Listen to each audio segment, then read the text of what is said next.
بسم الله الرحمن الرحيم. هل أتى على الإنسان حين من الدهر لم يكن شيئا مذكورا إنا خلقنا الإنسان من نطفة أمشاج نبتليه فجعلناه سميعا بصيرا إنا هديناه السبيل إما شاكرا وإما كفورا إنا أعتدنا للكافرين سلاسل وأغلالا وسعيرا إن الأبرار يشربون من كأس كان مزاجها كافورا عينا يشرب بها عباد الله يفجرونها تفجيرا يوفون بالنذر ويخافون يوما كان شره مستطيرا ويطعمون الطعام على حبه مسكينا ويتيما وأسيرا إنما نطعمكم لوجه الله لا نريد منكم جزاء ولا شكورا إنا نخاف من ربنا يوما عبوسا قمطريرا فوقاهم الله شر ذلك اليوم ولقاهم نضرة وسرورا وجزاهم بما صبروا جنة وحريرا متكئين فيها على الأرائك لا يرون فيها شمسا ولا زمهريرا ودانية عليهم ظلالها وذللت قطوفها تذليلا ويطاف عليهم بآنية من فضة وأكواب كانت قوارير من فضة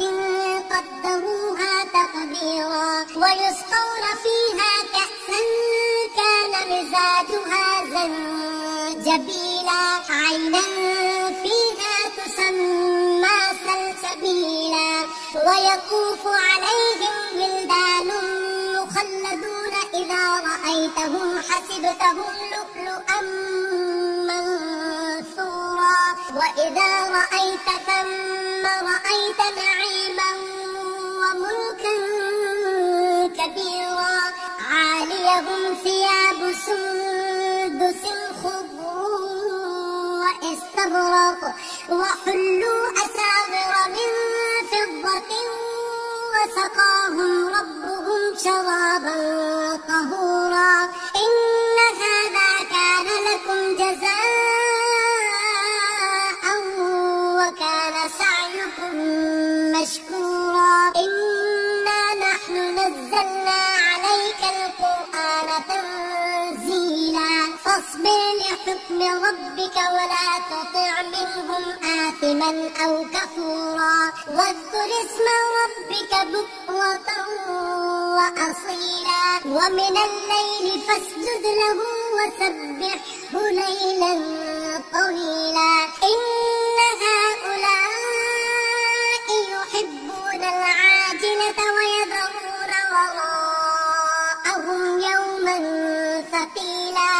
نحن خلقناهم وشددنا أسرهم وإذا شئنا بدلنا أمثالهم تبديلا إن هذه تذكرة فمن شاء اتخذ إلى ربه سبيلا وما تشاءون إلا أن يشاء الله إن الله كان عليما حكيما يدخل من يشاء في رحمته والظالمين